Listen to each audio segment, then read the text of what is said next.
રાજકોટમાં આરડીએસની જે સંસ્થા છે જે સ્વિમિંગ શીખડાવે છે તેઓ એક ઇવેન્ટ યોજવા જઈ રહ્યા છે 21 ફેબ્રુઆરીના રોજ રાજકોટના જે તરણવીરો છે ખાસ કરીને જેમની એજ 17થી લઈ અને 20 વર્ષના એવા બાળકો આની અંદર પાર્ટિસિપેટ કરી અને ખાસ 150 કિમીનું અંતર કરશે અને પહેલી વખત એવું બનશે કે બાળકો કાયાકિંગ પણ આની અંદર કરવાના છે કે જે એક અદ્ભુત સ્પોર્ટ છે।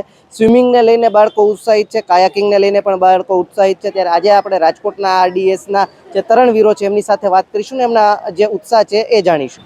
મારું નામ વેનેસા શુક્લા છે। હું સોમનાથથી દેલવાડા એક્સપેડિશનમાં એઝ અ સ્વિમર છું અને હું સ્વિમિંગની ફિલ્ડમાં હું 7 યર્સની હતી ત્યારથી જોડાયેલી છું। મને તો અંદરથી તો ફૂલ એક્સાઇટમેન્ટ છે આ એક્સપેડિશન માટે। 21st સ્ટાર્ટ થશે અને પ્રિપરેશનની વાત કરીએ તો રેગ્યુલરલી હું 4 hours સ્વિમિંગ કરું છું, તો આઈ એમ કોન્ફિડન્ટ કે હું તો કરી લઈશ સ્વિમિંગ આમાં। સો 150 કિલોમીટર અમે 10 ડેઝમાં કવર કરશું। એમાં બ્રેકમાં ડેઈલીનું અમે 15 કિલોમીટરથી લઈને 20 કિલોમીટર કરશું અને એમાં વચ્ચે જે હોય જેમ કે મૂળ દ્વારકા છે કે સુત્રાપાડા છે ત્યાં અમે જે નિયર છે ટાઉન્સ હોય ત્યાં બ્રેક લઈશું। કમ્પ્લીટ થશે ત્યારે મને એક મારું વન ઓફ માય માઇલસ્ટોન જ છે આ એક્સપેડિશન, તો એ અચીવ થવાની ખુશી રહેશે। પ્લસ હું એક માઇન્ડસેટ ગેઇન કરીશ આની હારે કે મારામાં એક ડિસિપ્લિન આવશે કેમ કે આ એક કરેજિયસ વસ્તુ છે। હેલો, મારું નામ સિદ્ધરાજ સોલંકી છે। હું આ 150 કિલોમીટરના એક્સપિડિશનમાં કાયાકિંગમાં પ્લેયર છું અને કાયાકિંગ આપણે એક એવો સ્પોર્ટ્સ છે કે જેમાં નાની હોડી હોય ફાઈબરની કે જેમાં 1 અને 2 પ્લેયર એમાં જાય અને એમાં હલેસા હોય, આપણે પેડલ્સ હોય અને પેડલ્સ આપણે ફેરવીને એમાં બોટમાં આગળ આપણે જઈ શકીએ અને એ એક બહુ સારો સ્પોર્ટ્સ છે અને આપણે ઇન્ડિયામાં એની એટલી જાગૃતિ નથી। અમે છેલ્લા 3 મહિનાથી રેગ્યુલર પ્રેક્ટિસ કરીએ છીએ અને આપણે અહીંયા રાજકોટમાં તો ઓપન વોટરની સુવિધા નથી, એટલે અમે પોરબંદર અને આ એક્સપિડિશનના આજુબાજુના જેટલા દરિયા છે ત્યાં અમે લોકો વીકેન્ડ્સમાં પ્રેક્ટિસ કરવા જઈએ છીએ અને અમે પોરબંદરમાં બી કાયાકિંગની પ્રેક્ટિસ કરીએ છીએ। ઉત્સાહ તો ફૂલ છે।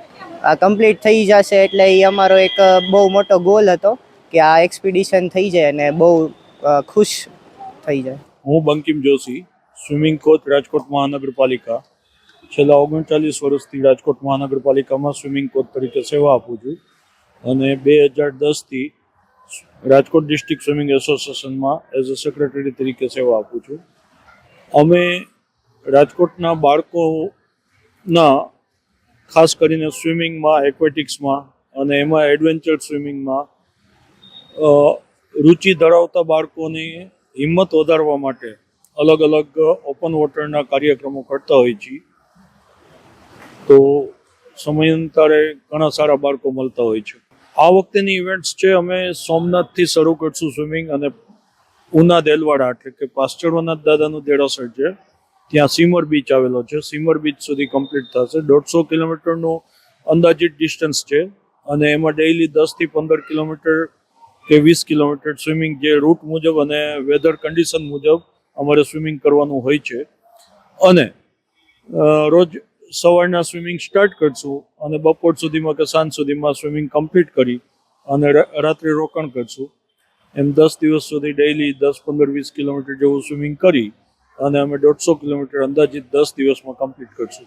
આ જે કાર્યક્રમ છે એમાં સ્વિમિંગ અને કયાકિંગ આપણે રાજકોટના બાળકો કરવાના છે, સાથે સાથે અન્ય કાર્યક્રમો જે ઓપન વોટરને લગતા અમે આવરી લીધા છે, જેમ કે scuba diving awareness, scuba diving research કે ભાઈ ક્યાં દરિયામાં ક્યાં ફિશ છે કે દરિયાઈ જીવસૃષ્ટિ છે।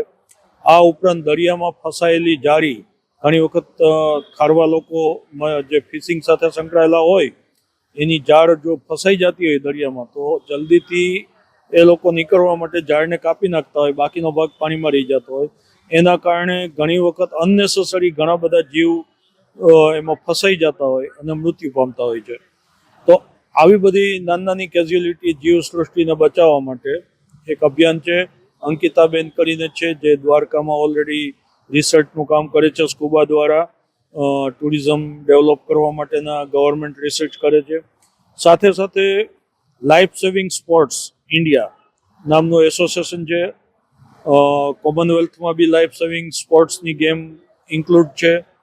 આ એસોસિએશન દરિયાકાંઠાના લોકોને કોઈ પણ ડિઝાસ્ટર સમયે કે કોઈ પણ કોઈ એવું કેઝ્યુઅલિટી થતી હોય એવા સમયે દરિયામાંથી સ્વ બચાવ અથવા અન્ય લોકોના બચાવ કરવાની અલગ અલગ ટેકનિકો શીખવાડશે.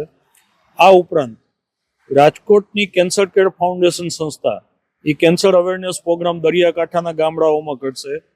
એટલે એક સાથે મલ્ટિપલ કાર્યક્રમો છે. અને સાથે સાથે અમારા બાળકો સ્વચ્છતા અભિયાન અંતર્ગત જે દરિયામાં ખાસ કરીને પ્લાસ્ટિકનો કચરો દરિયાકાંઠા ઉપર કે દરિયામાં અંદર હોય છે એ દૂર કરવાની ટ્રાય કરશે. કારણ કે પ્લાસ્ટિકથી ઘણી બધી દરિયાની જીવસૃષ્ટિને પ્રોબ્લેમ થતો હોય છે.